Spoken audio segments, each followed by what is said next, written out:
Tampa Bay's #1 news station. This is Fox 13 News. Hello, I'm Lloyd Sowers. We are, of course, following the latest on this weekend's attempted assassination of former President Trump during a rally in Butler, Pennsylvania. The FBI is investigating the attack as a potential act of domestic terrorism. The gunman, 20-year-old Thomas Matthew Crooks, shot several rounds from a nearby roof, one of them striking the former president in the right ear. The FBI is saying he used an AR-style rifle. We want to show you the moment of the shooting once again as the president grabs his ear, then ducks behind the podium before Secret Service agents crowded around him and shielded him. Take a look at what happened.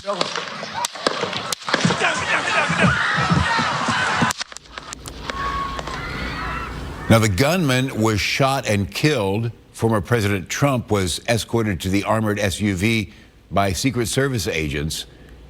Former President Trump posting on social media after the incident that he felt the bullet rip through his flesh. Tonight, President Biden spoke to America about the incident, calling for unity and not to allow political differences to lead to violence. Tonight, I want to speak to what we do know. A former president was shot, an American citizen killed, while simply exercising his freedom to support the candidate of his choosing. We cannot, we must not go down this road in America. We've traveled before throughout our history. Violence has never been the answer.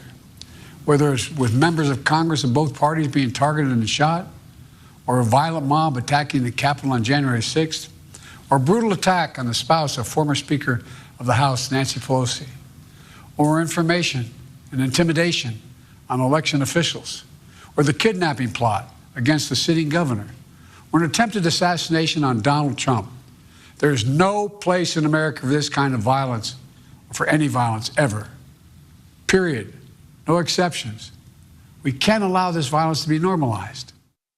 And authorities have now identified the Pennsylvania man, an attendee of the rally, who was killed at that rally. 50-year-old Corey Comparator, a former volunteer fire chief, is being called a hero. He threw himself over his wife and 2 daughters to shield them when the gunfire rang out. A neighbor describes Comparator as a patriotic guy who was very well respected in the community. 2 other Pennsylvania men were shot and seriously injured when that gunman opened fire at that gathering. Here in our area, supporters of the former president gathered in Palm Harbor this afternoon. Fox 13's Kaylee Tracy was there and has reaction. Supporters of former President Donald Trump lined the streets in Palm Harbor Sunday. We were afraid that he was dead. We were watching it live, and we just stood on the edge of our seats waiting for him to get up. And as soon as we saw him get up, we were happy.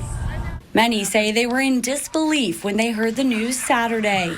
It's pretty shocking. It's pretty incredible.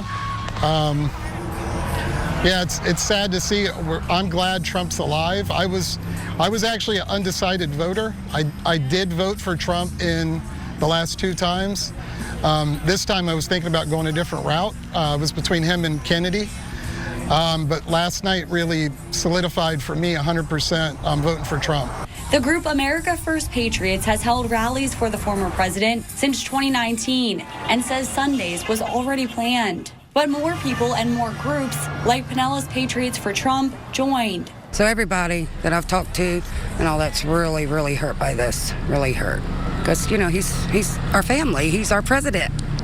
Many sharing that sentiment and reiterating that there is absolutely no place for violence. It's just a sad, sad time for America. For America. Kaylee Tracy, Fox 13 News. And be sure to stay with Fox 13 on air and online at fox13news.com for the latest developments on the assassination attempt on former President Donald Trump. Thanks for staying up with us. Good day, Tampa. Have a great night.